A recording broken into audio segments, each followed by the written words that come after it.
Hello students, welcome back to सूब्स nursing tutorial. आज की वीडियो में हम एमपीसीएचओ के इंपॉर्टेंट क्वेश्चंस डिस्कस करेंगे। यदि आप हमारे चैनल पर नए हैं और आपने हमारा चैनल सब्सक्राइब नहीं किया है तो प्लीज़ रेड बटन पर क्लिक कर लीजिए और हमारा चैनल सब्सक्राइब कर लीजिए। चलिए तो हम क्वेश्चंस डिस्कस कर लेते हैं। यहाँ पर आप देख सकते हैं क्वेश्चन नंबर फर्स्ट में पूछा गया है, which among the following is a sign of dehydration. यहाँ पर जो ऑप्शंस दिए गए हैं इनमें से कौन सा जो है डिहाइड्रेशन का साइन है।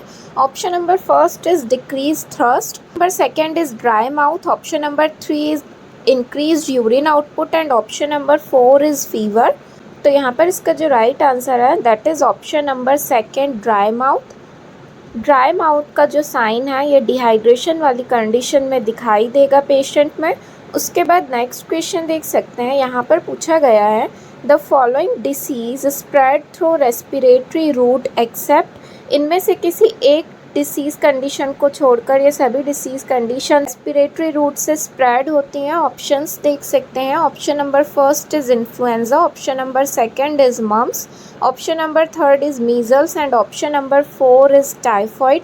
तो यहाँ पर इसका जो राइट आंसर है that is option number four, typhoid. Typhoid जो है यह फीको ओरल रूट के द्वारा ट्रांसमिट होता है। बाकी यहाँ पर जो तीनों डिसीज़ कंडीशन दी गई हैं, इन्फ्लुएंजा, मम्स एंड मीज़ल्स, ये तीनों ही कंडीशन रेस्पिरेटरी रूट के थ्रू स्प्रेड होती हैं।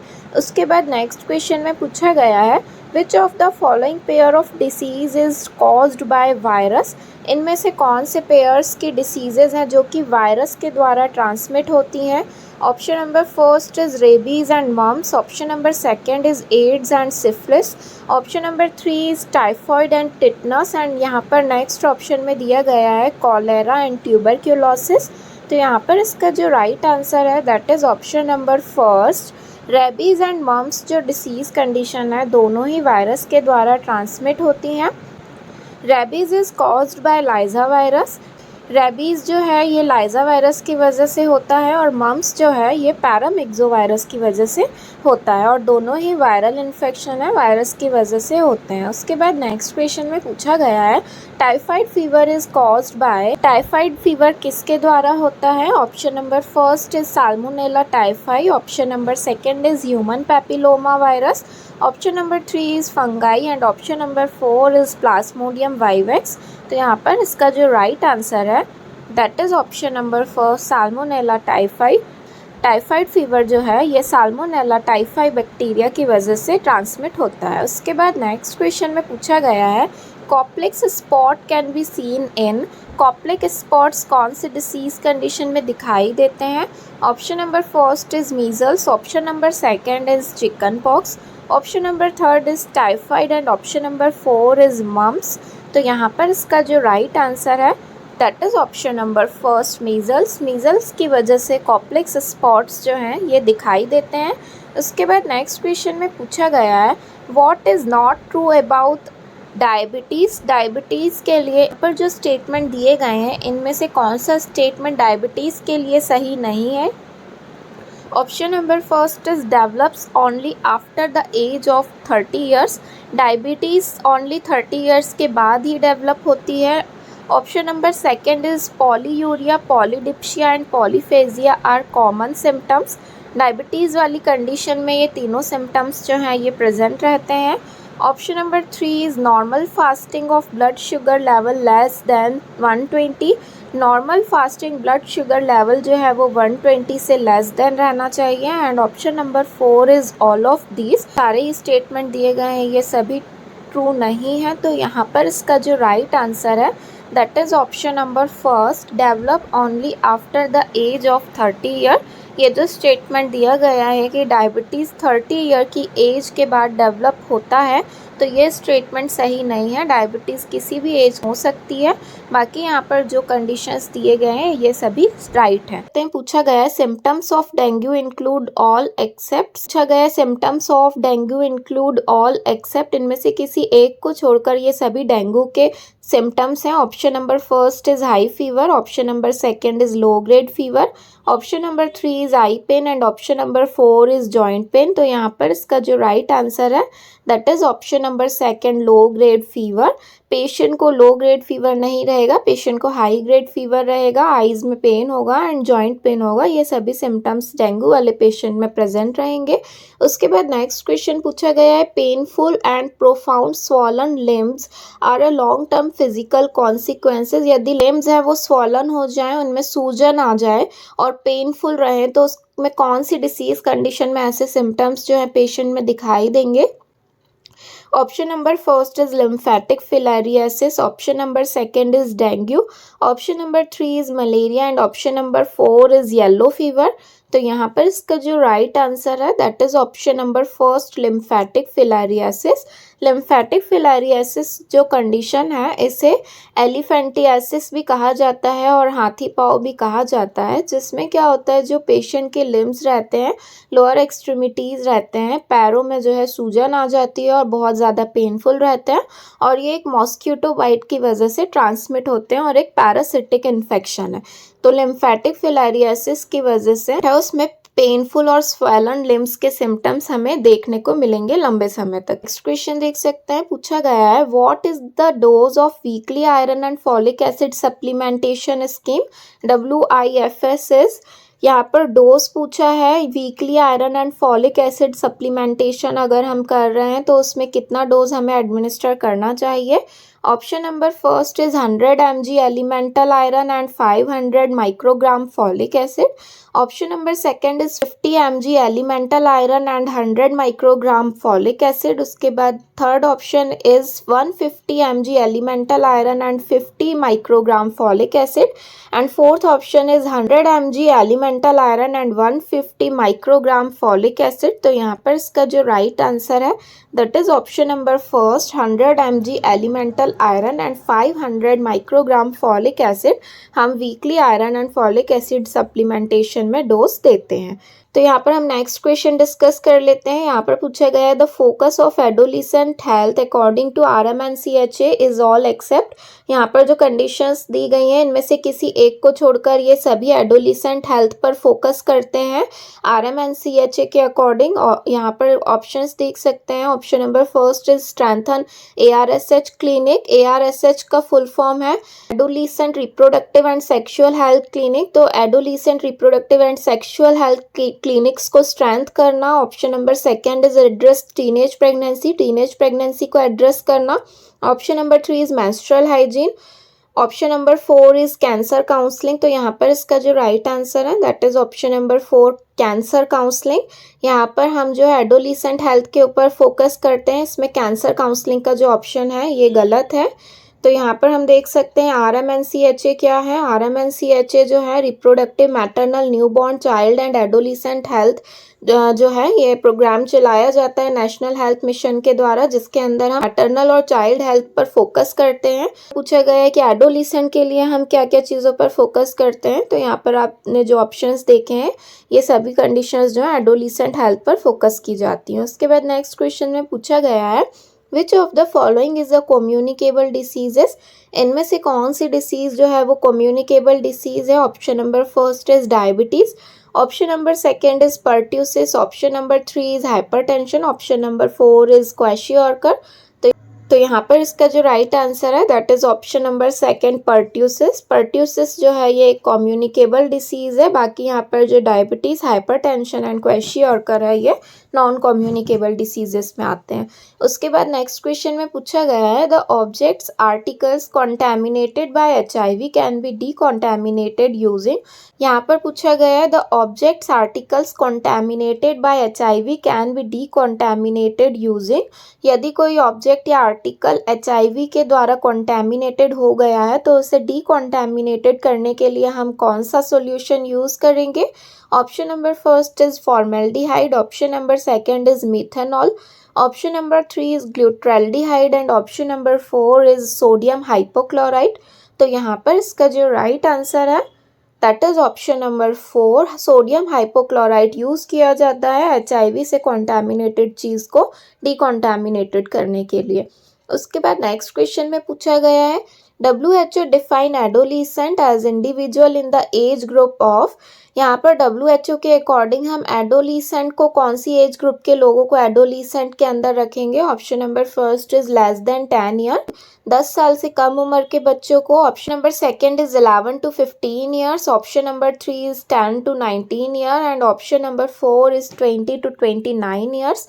तो यहाँ पर इसका जो राइट आंसर है that is option number 10 to 19 years के जो चिल्ड्रंस हैं उनको हम एडोलिसेंट में रखते हैं। उसके बाद नेक्स्ट क्वेश्चन में पूछा गया है which among the following is the top cause of mortality among adolescent in the world.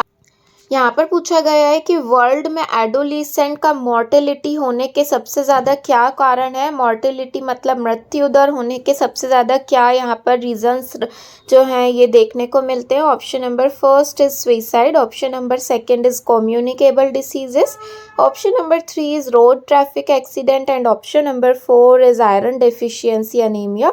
तो यहाँ पर इसके जो राइट आंसर है that is option number 3 road traffic accident. इनमें जो सबसे ज़्यादा मॉर्टेलिटी होने के कॉजेज हैं वो है रोड ट्रैफिक एक्सीडेंट। उसके बाद नेक्स्ट क्वेश्चन में पूछा गया है RKSK स्टैंड फॉर, RKSK जो है उसका फुल फॉर्म क्या होगा। ऑप्शन नंबर फर्स्ट इज राष्ट्रीय Kishor Swasthya Karyakram, option number second is Rajasthan Kishor Swasthya Karyakram, option number 3 is rural Kalyan Swasthya Karyakram and option number 4 is railway Kalyan Swasthya Karyakram. तो यहाँ पर इसका जो राइट आंसर है that is option number first Rashtriya Kishor Swasthya कार्यक्रम RKSK का फुल फॉर्म है। फिर उसके बाद नेक्स्ट क्वेश्चन देख सकते हैं, यहाँ पर पूछा गया है the national AIDS control programme NACP was launched in. National AIDS control programme कब लॉन्च किया गया था। Option number first is 1990, option number second is 1989, option number 3 is 1979 and option number 4 is 1992। तो यहाँ पर इसका जो राइट आंसर है that is option number 4 1992। National AIDS control programme 1992 में लॉन्च किया गया था। उसके बाद यहाँ पर पूछा गया है आशा का full form. Option number first is accredited social health activist, option number second is additional social help available, option number 3 is active society help agent and option number 4 is all of these. तो यहाँ पर इसका जो right answer है that is option number first accredited social health activist जो है आशा का full form है। उसके बाद नेक्स्ट क्वेश्चन में पूछा गया है RNTCP स्टैंड फॉर, RNTCP का फुल फॉर्म क्या है। Option number first is review of national tuberculosis control programme, option number second is renewed national tuberculosis control programme, option number 3 is revised national tuberculosis control programme and option number 4 is none of these. तो यहाँ पर इसका जो right answer है that is option number 3 revised national tuberculosis control programme. फिर उसके बाद next question में पूछा गया है to address the huge burden of mental disorders government of India has launched which programme. यहाँ पर पूछा गया है कि हमारे गवर्नमेंट ऑफ इंडिया ने मेंटल डिसऑर्डर के हैवी बर्डन को ट्रीट करने के लिए कौन सा प्रोग्राम लॉन्च किया था। Option number first is national psychiatric programme, option number second is national programme for mentally handicapped, option number 3 is national mental health programme and option number 4 is national programme for spirituality. तो यहाँ पर इसका जो right answer है that is option number 3 national mental health programme हमारे government of India के द्वारा चलाया गया था मेंटल डिसऑर्डर्स को ट्रीट करने के लिए।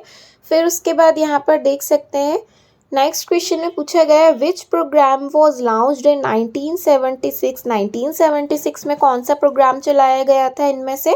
Option number first is national tuberculosis control programme, option number second is national malaria control programme, option number 3 is national programme for control of blindness and option number 4 is none of these. तो यहाँ पर इसका जो right answer है national programme for control of blindness. 1976 में ये national programme for control of blindness programme चलाया गया था। उसके बाद नेक्स्ट क्वेश्चन देख सकते हैं, यहाँ पर पूछा गया है What is the insurance cover under the Ayushman Bharat scheme? Ayushman Bharat scheme के अंदर जो इंश्योरेंस प्रोवाइड किया जाता है उसमें कितने रुपीज़ का इंश्योरेंस रहता है? Option number first is ₹4 lakh, option number second is ₹5 lakh, option number 3 is ₹10 lakh and option number 4 is ₹3 lakh. तो यहाँ पर इसका जो राइट आंसर है that is option number second, ₹5 lakh का इंश्योरेंस आयुष्मान भारत स्कीम के अंदर प्रोवाइड किया जाता है। उसके बाद नेक्स्ट क्वेश्चन में पूछा गया है एज पर SRS 2015 and 17 maternal mortality ratio MMR of MP is. SRS 2015-17 में जो कैलकुलेशन हुआ था स्टैटिस्टिकल कैलकुलेशन, उसके अकॉर्डिंग मैटरनल मॉर्टेलिटी रेशियो कितना था हमारे MP का? Option number first is 229, option number second is 188, option number 3 is 165 and option number 4 is 173। तो यहाँ पर इसका जो राइट आंसर है that is option number second 188।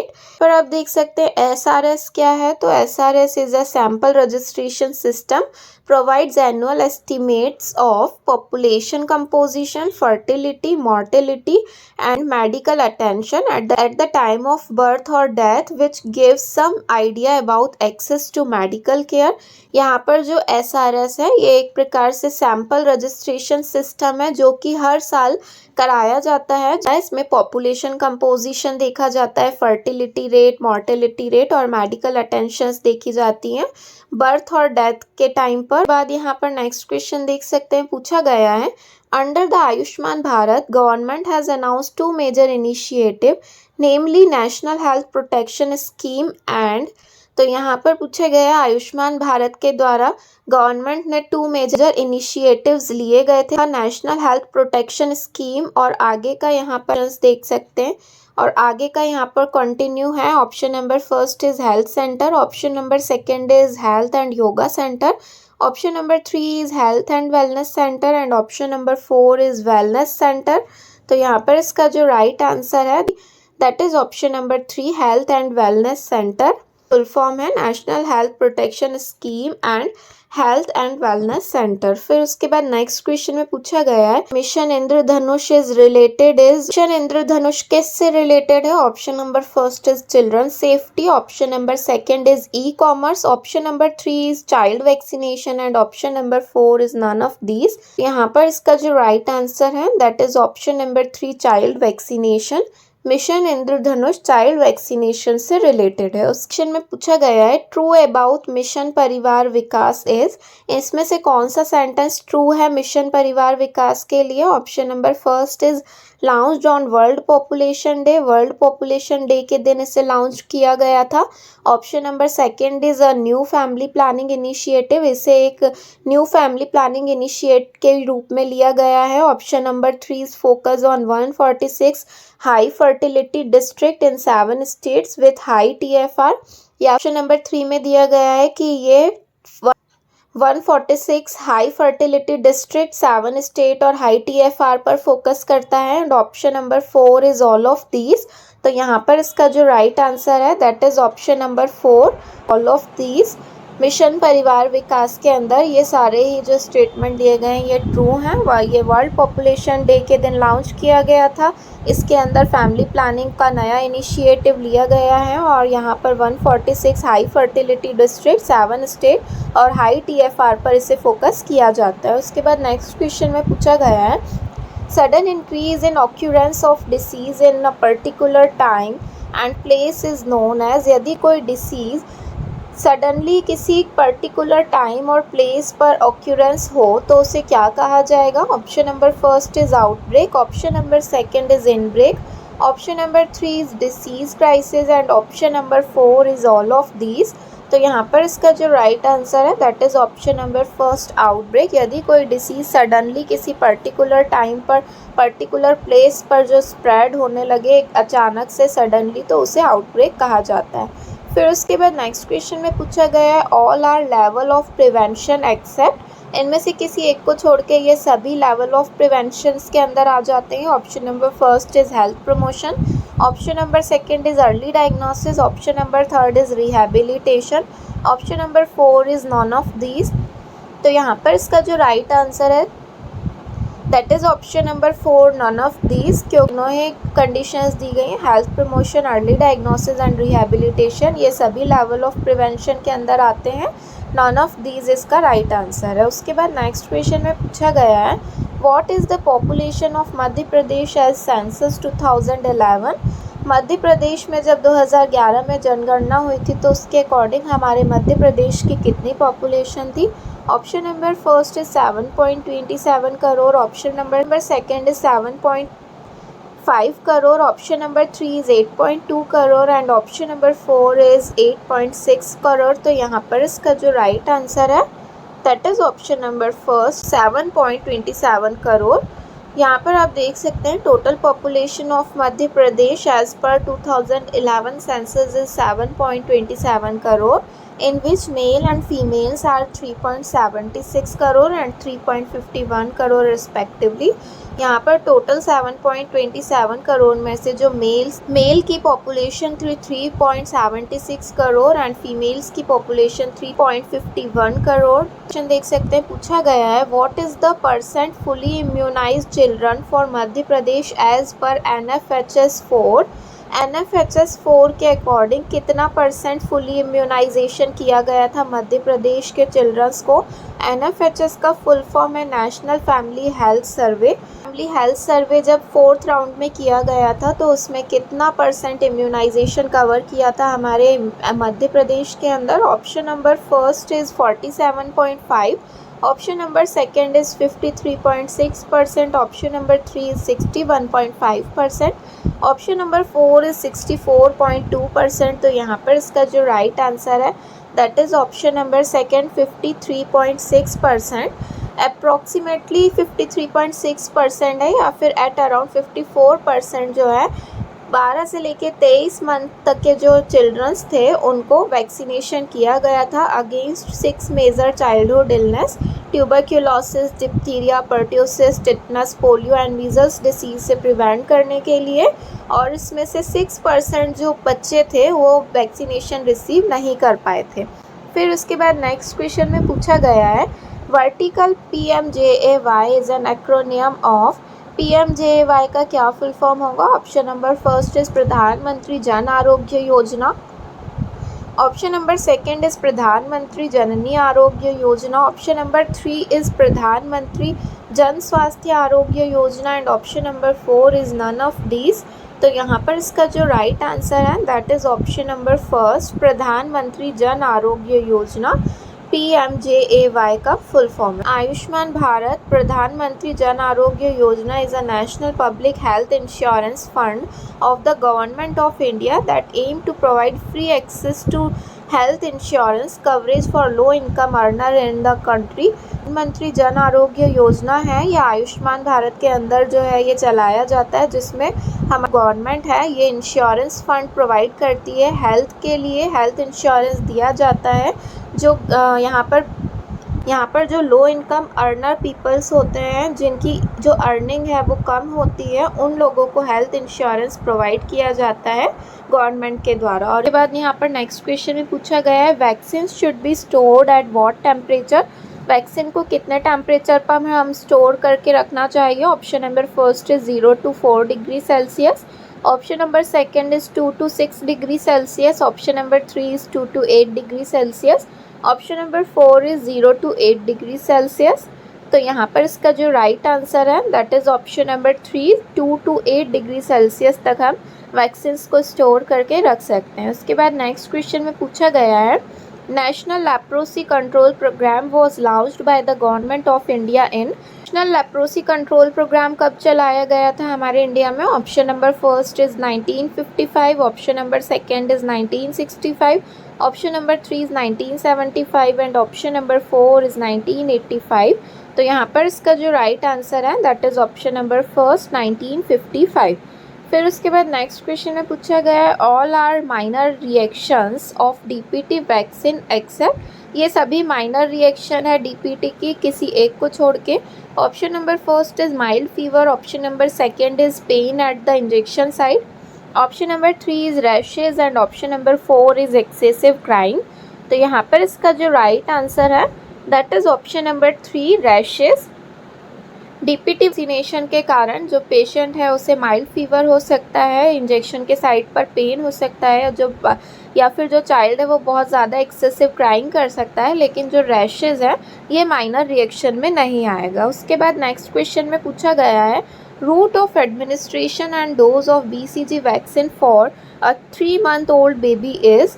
Root of administration पूछा गया है, साथ ही साथ डोज पूछा गया है BCG वैक्सीन का। यदि 3 month ओल्ड चाइल्ड है तो option number first is intradermal, route रहेगा इंट्राडर्मल और 0.1 ml। Option number second is subcutaneous 0.1 ml। Option number 3 is intramuscular 0.5 ml and option number 4 is subcutaneous 0.5 ml। तो यहाँ पर इसका जो राइट आंसर है that is option number first intradermal 0.1 ml। उसके बाद नेक्स्ट क्वेश्चन देख सकते हैं, पूछा गया है dose and route of administration of rotavirus vaccine is.